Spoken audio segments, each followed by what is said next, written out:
Trump सोने जाएंगे तो क्या करेंगे, इनके दिमाग में क्या चल रहा है, क्या केमिकल लोचा है, ये यही व्यक्ति जानता है। और उसके चक्कर में लोगों का पैसा डूब रहा है, मार्केट गोते लगा रहा है, रुपया नीचे जा रहा है। यहां लोग सोच रहे हैं कि कुछ भी करके ये युद्ध जल्दी से जल्दी खत्म हो जाए, लेकिन जिसे युद्ध खत्म करना है उसे तो मस्ती पे मस्ती सूझ रही। डोनाल्ड ट्रंप के सनकी पने का हाल आप देखिए कि युद्ध को महीना भर हो चुका, 30 दिन में 18-20 बार ट्रंप कह चुके कि ईरान से तो युद्ध जीत गए। 30 दिन में भाई साहब 18-20 बार युद्ध जीत चुके हैं। ट्रंप जिस युद्ध को 30 दिन में 18 से 20 बार जीत चुके हैं, उनके हिसाब से उस युद्ध में अब सेना उतारने जा रहे हैं। अरे भाई 18-20 बार तो घोषणा कर दी कि मैं जीत चुका हूं, वहां कुछ नहीं बचा है, सब मार दिया है, तो सेना कौन बात का उतारने जा रहे हैं? ट्रंप ने खुलकर कह दिया कि वो सेना उतारकर ईरान के सारे तेल पर कब्जा कर लेंगे। यानी जो बातें अब तक सिर्फ हवा में चल रही थी उसे ट्रंप ने कंफर्म कर दिया कि ईरान में सेना उतारने से ट्रंप नहीं हिचके। और आपको याद होगा कि पाठशाला में ये बातें हमने आपको कही थी कि इस आदमी के, इस देश के दिमाग में खाली लूटना है। अमेरिका खाली लूटने निकलता है, दुनिया को यह बता के कि देख भाई मैं तेरे लिए सब कर रहा हूं, कुछ मेरे लिए नहीं कर रहे हो तुम, खाली अपने देश के लिए करते हो।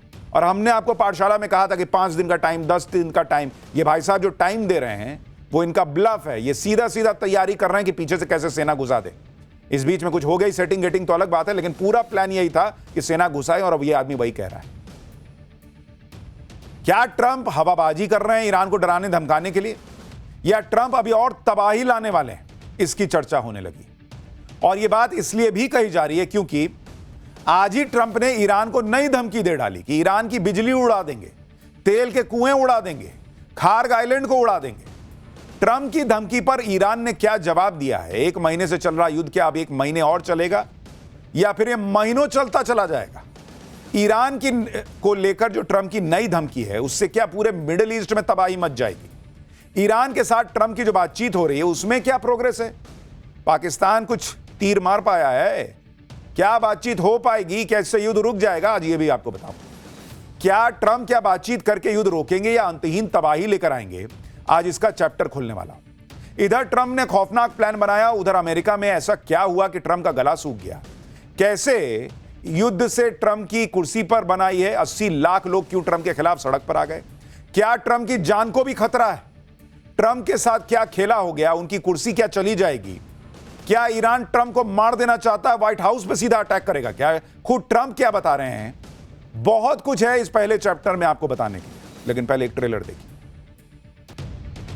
ट्रंप के चक्कर में भर दुनिया फंसी हुई है। 30 दिन से युद्ध चल रहा है, हाहाकार मचा हुआ है, लेकिन ट्रंप क्या कह रहे हैं, क्या सोच रहे हैं, क्या कर रहे हैं, यह किसी को समझ में नहीं आ रहा।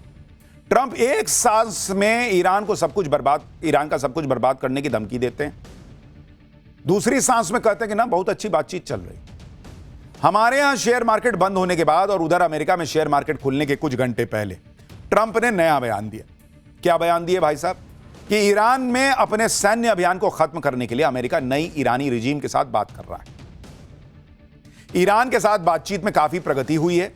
अगर किसी वजह से जल्दी समझौता नहीं हो पाता है और स्ट्रेट ऑफ हॉर्मुज नहीं खुलता है तो ईरान पर भीषण हमला करेंगे। ईरान के सभी बिजली उत्पादन संयंत्रों, तेल के कुओं और खार्ग आइलैंड को पूरी तरह से तबाह कर देंगे। यहां हमने अभी तक जानबूझकर हमला नहीं किया था। ईरान के पानी साफ करने वाले प्लांट पर भी हमला कर सकते हैं। हमारा यह प्रतिशोध उन असंख्य सैनिकों और अन्य लोगों के लिए होगा जिनको ईरान ने पुराने शासन के 47 सालों के दौरान बेरहमी से मार डाला था। यानी एक तरफ ट्रंप कह रहे हैं कि ईरान में नई रिजीम आ गई है जिसके साथ अच्छी बातचीत चल रही है, हो सकता है डील हो जाए। दूसरी तरफ कह रहे हैं कि जल्दी डील नहीं हुई तो स्ट्रेट ऑफ हॉर्मुज अगर नहीं खुला तो ईरान के तेल के कुएं जला दूंगा, पावर प्लांट फोड़ दूंगा, पानी के प्लांट तबाह कर दूंगा। वो बच्चों को मार के स्कूल में मन नहीं भरा तुम्हारा, पानी के प्लांट फोड़ दोगे तुम। आप सोचिए अमेरिका कैसा देश है बॉस।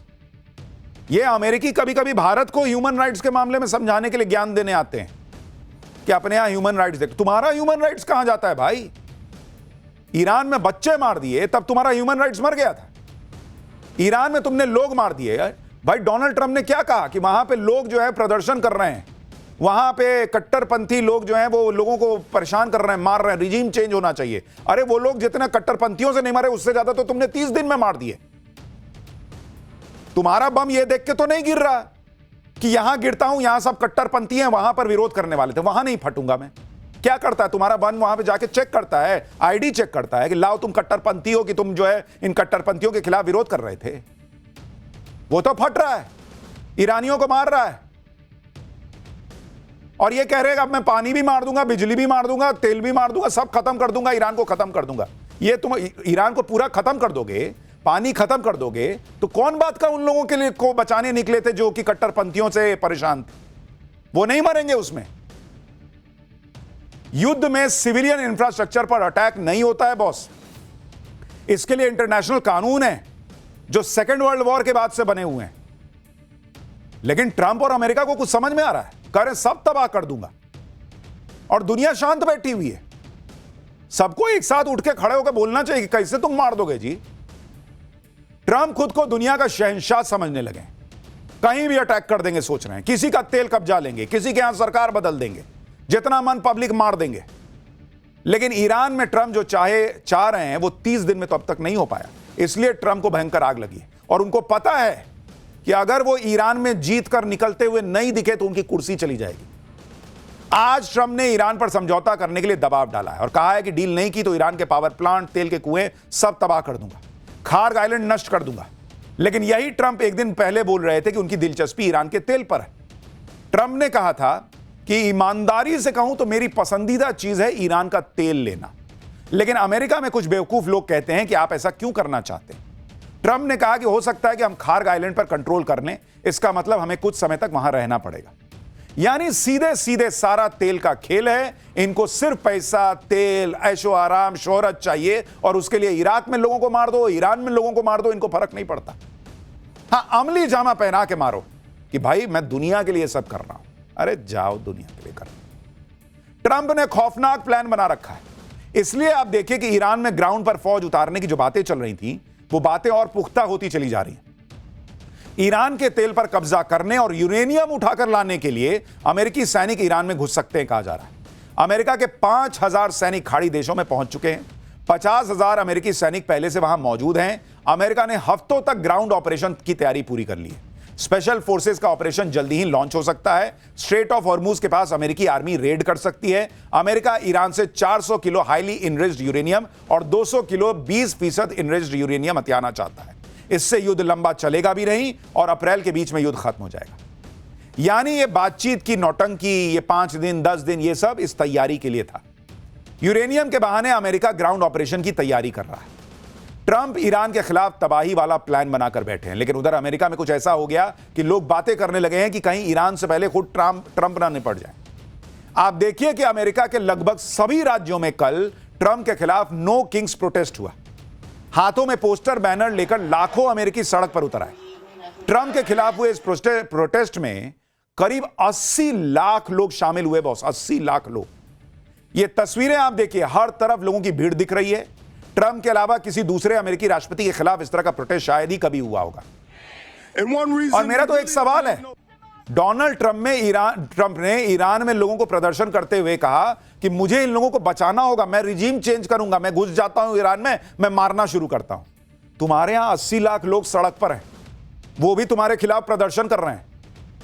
घुस जाए बाहर दुनिया तुम्हारे यहां अमेरिका में, कब्जा ले, इन लोगों को न्याय दिलाने का ठेका उठा ले बाकी देश।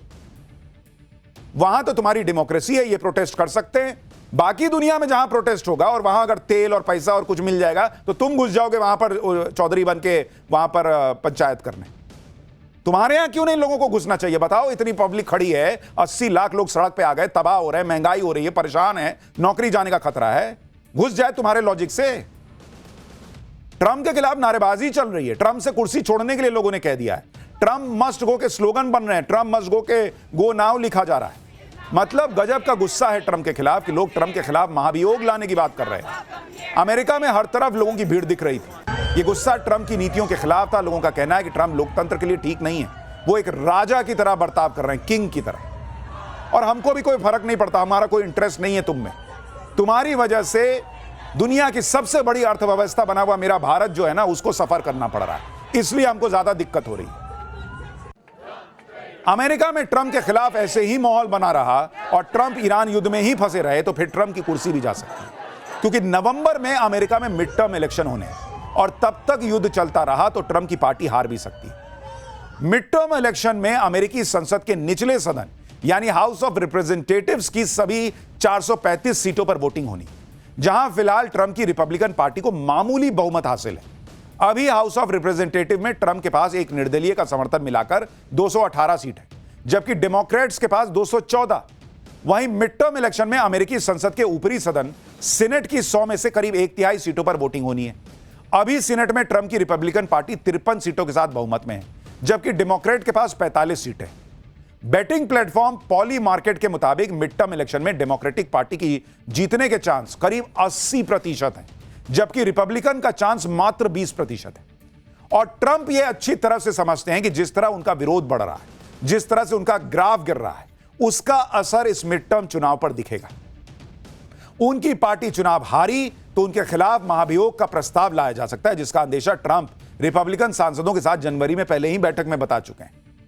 और इसलिए भी ट्रंप के लिए यह जरूरी हो गया है वो किसी तरह से ईरान को हराने का अपना एक चेहरा दिखा सके, एक पिक्चर बना सके कि देखो मैंने ईरान को हरा दिया, ताकि शायद मिड टर्म इलेक्शन में उनको वोट पड़ जाए।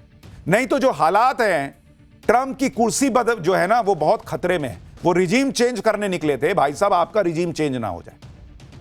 और आप ट्रंप ने जो महाभियोग आने वाला है इसका बयान दिया था, उनको पता था ना कि वो क्या कर रहे हैं, पब्लिक में क्या है। सुनिए वो पुराना बयान आपको सुनाता हूं। You got to win the midterms, because if we don't win the midterms, it's just going to be, I mean, they'll find a reason to impeach me. I'll get impeached. Trump को अगर महाभियोग का डर सता रहा है तो वो गलत नहीं है, क्योंकि एक तरफ तो अमेरिकी पब्लिक में भारी नाराजगी है। रोजगार, महंगाई और विदेश नीति पर ट्रंप के खराब परफॉर्मेंस से पब्लिक गुस्से में है। ट्रंप की रिपब्लिकन पार्टी की एनुअल मीटिंग के दौरान भी लोगों का गुस्सा दिखाई दिया।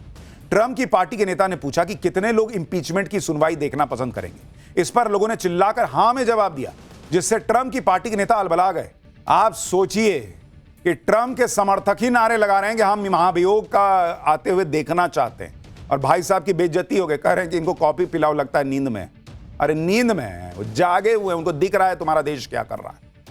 अमेरिका में जो माहौल है उसमें ट्रंप अब ज्यादा दिन तक ईरान युद्ध में उलझे रहने का रिस्क नहीं ले सकते, इसलिए वो ईरान को तबाह करने की धमकी के साथ साथ ईरान से अच्छी बातचीत होने की बातें भी कर रहे हैं। अमेरिकी एक्सपर्ट विलियम ली के मुताबिक ट्रंप भले ही खाड़ी में सैनिक उतार रहे हैं, लेकिन यह युद्ध बढ़ाने के लिए नहीं, दबाव बनाने के लिए। ट्रंप के पास कम समय है, उनके ऊपर युद्ध जल्द से जल्द खत्म करने का प्रेशर है। ट्रंप के ऊपर दबाव है कि मिड टर्म से पहले यानी गर्मी की शुरुआत से पहले युद्ध को खत्म करो, नहीं तो युद्ध का बुरा प्रभाव उनकी पार्टी पर पड़ेगा और सत्ता का कंट्रोल रिपब्लिकन पार्टी के हाथ से निकल सकता है। अगर अमेरिका ग्राउंड अटैक करता भी है तो यह बहुत टारगेटेड होगा, जिससे वो फुल स्केल वॉर में ना फंस जाए। ट्रंप अब हर पैतरा आजमा रहे हैं जिससे ईरान पर दबाव करने बने और वो समझौता करें। देखिए, बात सिर्फ ट्रंप की कुर्सी की नहीं है, ट्रंप को खुद अपनी जान का भी डर सता रहा है। आप देखिए कि जो ट्रंप हमेशा मौज मस्ती के मूड में रहते हैं, नाचते गाते रहते हैं, कभी डांस करते हैं, कभी तलवार लहराकर नाचते हैं, वो इतने सीरियस हो गए कि व्हाइट हाउस में बंकर बनवा रहे हैं। सोचिए, जो व्हाइट हाउस दुनिया की सबसे सुरक्षित जगह मानी जाती है, ट्रंप वहां बंकर बनवा रहे हैं, यानी व्हाइट हाउस में भी ट्रंप सुरक्षित महसूस नहीं कर रहे। अमेरिका की ट्रंप की यह हालत करके छोड़ दी है ईरान ने बॉस, जहां व्हाइट हाउस में भी उनको खतरा लग रहा है। ट्रंप पूरी तरह से आत्ममुग्ध इंसान की तरह दिख रहे हैं, जिसे इस बात से कोई फर्क नहीं पड़ता कि उसकी वजह से क्या बवाल मचा हुआ है। ट्रंप अपने आप को सबसे बड़ा और पावरफुल इंसान मान रहे हैं, लेकिन उनको डर लगने लगा है। सुनिए उनका बयान। The military is building a massive complex under the ballroom, and that's under construction, and we're doing very well. So we're ahead of schedule. That's part of it. The ballroom essentially becomes a shed for what's being built under the military, including from drones and including from any other thing. The glass on the windows, you see the big windows, the glass is extremely thick. It's high-grade bulletproof glass, so all of the windows are bulletproof. आप सोचिए आज की date में Trump और America की क्या हालत हो गई। सुपर पावर दुनिया कहती थी, आज वो आदमी बता रहा है कि व्हाइट हाउस में बंकर बन रहा है, वहां की जो खिड़कियां हैं वो बुलेट प्रूफ हैं। ये हाल हो गया इन लोगों का। ईरान युद्ध की वजह से दुनिया की इकोनॉमी तबाह हो रही है, लेकिन ट्रंप तो अगले मिशन की बात कर रहे हैं। ट्रंप ने कहा कि ईरान के बाद अगली बारी क्यूबा की। ईरान इनसे संभल नहीं रहा है, ये क्यूबा पर हमले की सोच रहे हैं। Cuba's going to be next. Cuba's a mess. It's a failing country, and they're going to be next. Within a short period of time, it's going to fail. And we will be there to help it out. We'll be there to help our great Cuban Americans out who were thrown out of Cuba. In many cases, their family members were mutilated and killed by Castro. Help Cuba is going to be next, yeah. Trump को या तो सुबह सुबह उठ के योगा करना चाहिए या उनको इलाज की जरूरत है। अनुलोम विलोम करें, थोड़ा सोचने की शक्ति बढ़ेगी, नहीं तो सारा तार हिल गया लग रहा है। एक युद्ध में दुनिया को फंसा के कह रहे हैं मैं क्यूबा पे चलूंगा अब हमला कर। ट्रम्प जिस तरह से क्यूबा और ग्रीनलैंड की बात फिर से करने लगे हैं, उसी को लेकर कुछ लोग कह रहे हैं कि ईरान से निकलने के लिए वो किसी और मोर्चे पर अमेरिका को लगा सकते हैं। लेकिन ईरान से निकलने के लिए ट्रम्प के लिए जरूरी है कि ईरान से कोई अच्छी डील तो हो। भाई पब्लिक को कुछ दिखाएंगे तो कि भाई मैंने ईरान के साथ ये डील की या मैंने ये युद्ध सच में जीत लिया है। क्या बोलेंगे कि नहीं मैं निकल आया। ट्रम्प की दिक्कत ही यही है कि ईरान अड़ा हुआ है। उसने भी कह दिया है कि वो लड़ता रहेगा। उसने कह दिया कि ट्रम्प की शर्तें जायज ही नहीं है। ट्रम्प ने जो नई धमकी दी है उसका भी ईरान मजाक बना रहा है। ईरान की मीडिया की तरफ से ट्रम्प का मजाक उड़ाते हुए कहा गया कि ट्रम्प की धमकी पर ईरान ने पॉजिटिव रिस्पॉन्स दिया है, स्ट्रेट ऑफ हॉर्मुज को खोल दिया है, लेकिन सिर्फ 2 चाइनीज तेल के टैंकर्स के लिए। भाई वो इनसे मजे कर रहा है, ईरान मजे ले रहा है इनसे, और ये यहां पैर पटक रहे हैं। ट्रम्प धमकी पे धमकी दिए जा रहे हैं, ईरान लोड ही नहीं ले रहा। ऐसा इसलिए कि ट्रम्प 1 महीने से यही बातें कर रहे हैं, ईरान को खत्म कर दिया, बर्बाद कर दिया, लेकिन अब तक वो स्ट्रेट ऑफ हॉर्मुज तक खुलवा नहीं पाए। और इसी के चक्कर में ट्रम्प की वजह से पूरी दुनिया पिस रही है। आप और हम पिस रहे हैं बॉस, सिर्फ इस एक आदमी की सनक की वजह से, क्योंकि दुनिया भर की तेल गैस की सप्लाई रुकी पड़ी है। ट्रम्प की हरकतों की वजह से अमेरिका के सहयोगी देश भी अब साथ छोड़ रहे हैं। अमेरिका के सहयोगी देश अब ईरान युद्ध से दूरी बना रहे हैं।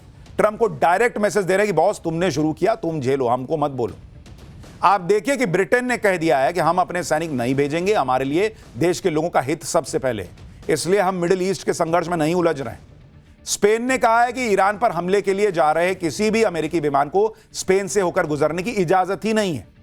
इटली ने कह दिया है कि हम इस युद्ध का समर्थन नहीं करते हैं। जर्मनी के राजनीतिक दल मांग कर रहे हैं कि अमेरिकी सैनिकों को देश से बाहर करो। यानी हर तरफ डोनाल्ड ट्रंप का विरोध हो रहा है, थू-थू हो रही है, छीछा लेदर हो रही है। आप देखिए कि जिस इजराइल के लिए ट्रंप ने ईरान के खिलाफ युद्ध छेड़ दिया, वो इजराइल भी ईरान में ट्रंप के ग्राउंड ऑपरेशन के प्लान से कन्नी काट रहा है।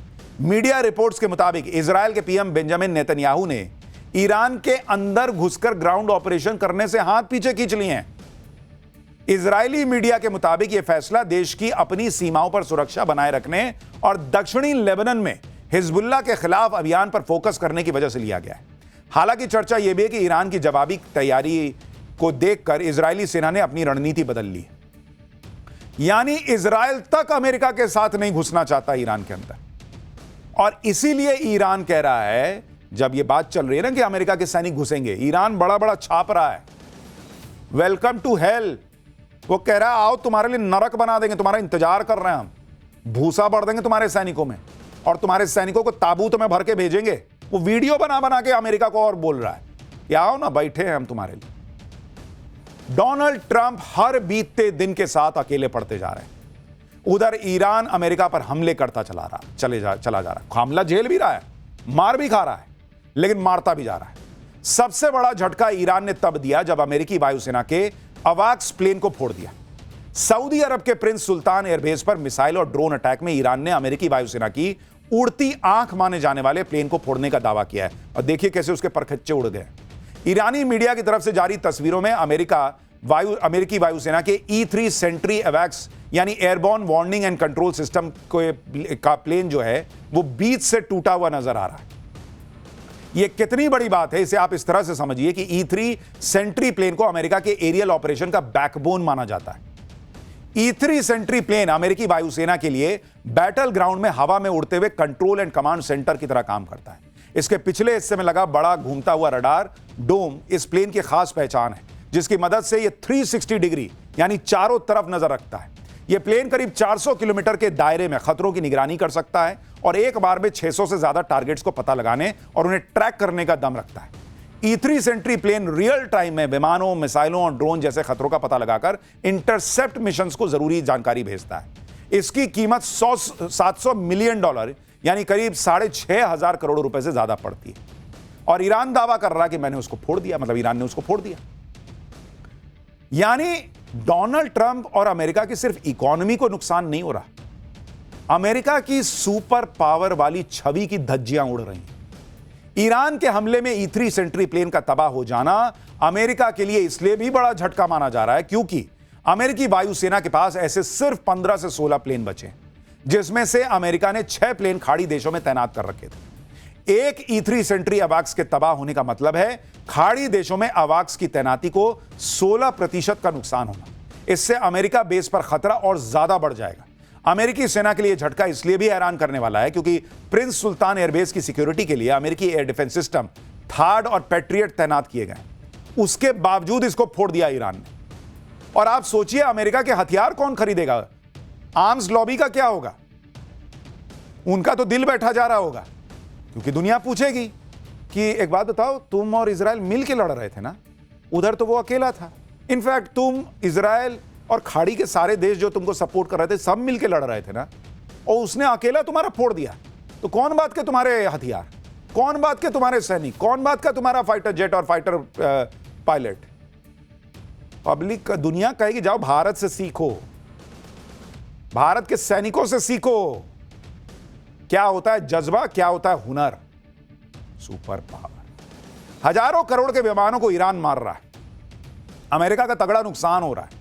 उधर ईरान के साथ उसके सहयोगी भी अमेरिकी ठिकानों पर अब हमले कर रहे हैं। बगदाद में इराकी रेजिस्टेंस फाइटर्स ने अमेरिकी आर्मी के बेस पर हमला किया है। ये वो लड़ाके हैं जो ईरान का समर्थन करते हैं। बगदाद का विक्टोरिया बेस अमेरिकी सेना इस्तेमाल करती है। विक्टोरिया बेस पर इराकी रेजिस्टेंस फाइटर ने ड्रोन से हमला किया। हमले के बाद बेस से आग की लपटें उठती हुई दिखाई दी। इन हमलों के बीच ईरान युद्ध अब पानी और बिजली तक पहुंच गया है। ट्रंप ने ईरान के पावर इंफ्रास्ट्रक्चर पर 10 दिन के लिए हमलों को टाला है, लेकिन इजराइल मानने को तैयार नहीं है।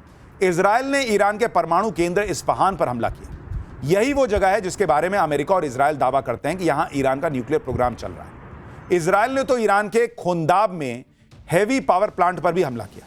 हेवी वाटर प्लांट परमाणु ऊर्जा कार्यक्रम से जुड़े महत्वपूर्ण प्लांट होते हैं। हेवी वाटर मुख्य रूप से परमाणु रिएक्टर्स में न्यूट्रॉन की गति कम करने के लिए इस्तेमाल होते हैं। ईरान के पावर प्लांट पर हमले के बाद तेहरान में ब्लैकआउट हो गया। आप तस्वीरें देखिए, पूरा शहर अंधेरे में है तेहरान। यह सब तब हो रहा है जब ट्रंप ने पावर प्लांट पर हमले रोके हुए हैं। ईरान ने अपने पावर प्लांट पर हमले का इजराइल से जोरदार बदला भी लिया। ईरान ने इजराइल के एक केमिकल प्लांट पर हमला कर दिया। यहीं पर स्टील प्लांट भी है। ईरान के हमले से पूरा प्लांट तबाह हो गया। काला धुआं आसमान में दिख रहा है। इजराइल के केमिकल प्लांट में ईरान के हमले से जहरीली गैस के रिसाव का खतरा खड़ा हो गया। पूरे इलाके को खाली कराया जा रहा है जिससे जहरीले रिसाव से लोगों को बचाया जा सके। ईरान ने कुवैत के वाटर प्लांट पर भी हमला किया, जो कुवैत का सबसे बड़ा डिसैलिनेशन प्लांट है। यानी इजराइल और अमेरिका जिस तरह से हमला कर रहे हैं, ईरान एग्जैक्टली उसी भाषा में पलटवार कर रहा है। उसने अपना फॉर्मूला बना लिया है कि तुम हाथ पे मारोगे, मैं हाथ पे मारूंगा, तुम पैर पे मारोगे, मैं पैर पे मारूंगा, तुम माथा काटोगे, सिर काटोगे, हम सिर काट देंगे, तुम पानी खत्म करोगे, हम तुम्हारे दोस्तों का पानी खत्म कर देंगे। अमेरिका तक तो नहीं कर सकता, वो कह रहा है खाड़ी देश में खत्म कर देंगे। वो कौन सा हमसे अलग है, वो भी तो उसी एनवायरमेंट में जी रहे हैं। और इसीलिए मैं कह रहा हूं कि डोनाल्ड ट्रंप की सनक का इलाज नहीं हुआ तो पूरी दुनिया तबाह हो जाएगी, खाड़ी देश तबाह हो जाएगी जो बेचारे फंसे हुए हैं। अच्छा खासा दुबई में, अबू धाबी में लोग जा रहे थे, बड़े बड़े अमीर लोग जाके रह रहे थे। इतने भारतीय, 1 करोड़ के करीब भारतीय खाड़ी देश में आराम से रोजी रोटी कमा रहे थे, घर पैसा भेज रहे थे। सबको तबाह कर दिया इस आदमी ने। ईरान ने इजराइल की सबसे बड़ी तेल रिफाइनरी पर भी हमला किया। यह तस्वीरें हाइफा की है जहां इजराइल की तेल रिफाइनरी है जिस पर ईरान ने हमला किया। ईरान के हमले से हाइफा रिफाइनरी को तगड़ा नुकसान पहुंचा है। ईरान ने हाइफा रिफाइनरी पर बेहद सदे अंदाज में अटैक किया। यानी ईरान ने दिखा दिया कि अमेरिका और इजराइल जो जो करेंगे ठीक वैसा ही ईरान करेगा। ट्रंप धमकी देते रहते हैं और ईरान हमला करता रहता है। ट्रंप की हर धमकी के बाद ईरान एक नया अटैक कर देता है। ईरान ने खाड़ी देशों पर तगड़े हमले किए हैं और इसकी जानकारी भी शेयर कर रहा है। बहरीन, कतर, यूएई, सऊदी अरब, सभी पर ईरान ने हमला किया है। कई लोग कहते हैं कि ईरान क्यों अटैक करता है और इन खाड़ी देशों पे क्यों अटैक कर रहा है? क्योंकि ईरान को पता है अगर उसने इन पर अटैक नहीं किया तो भाई डोनाल्ड ट्रंप जो अब करने का सोच रहे हैं वो 20 दिन पहले कर देते और बम गिरा देते। वो तो ईरान ने ये कर करके उनको खौफ पैदा किया हुआ है। दुनिया को यह बता रखा है कि मैं मरूंगा तुमको लेकर मर जाऊंगा, इसलिए डोनाल्ड ट्रंप अभी तक रुके हैं। अमेरिका जो है वो रुका हुआ है। उसको लग रहा है कि भाई एक मारूंगा ये 4 मार देगा। ईरान अपने आप को बचाने के लिए हमले कर रहा है। वो कह रहा है हमको कोई मतलब नहीं है, तुम हटा लो यहां से सेना खाड़ी देशों से, हमको कौन सा मतलब है कि तुम पे हमला करें। ईरान की सेना रोज नए नए वीडियो भी जारी करके हमलों की जानकारी दे रही, क्योंकि उसको लगता है ये तस्वीरें, ये वीडियो, ये खबरें उसको बचाएंगी। लेकिन जो हालात बन रहे हैं वो युद्ध के रुकने के तो नहीं लग रहे, और अगर युद्ध नहीं रुका तो दुनिया में तबाही मचेगी।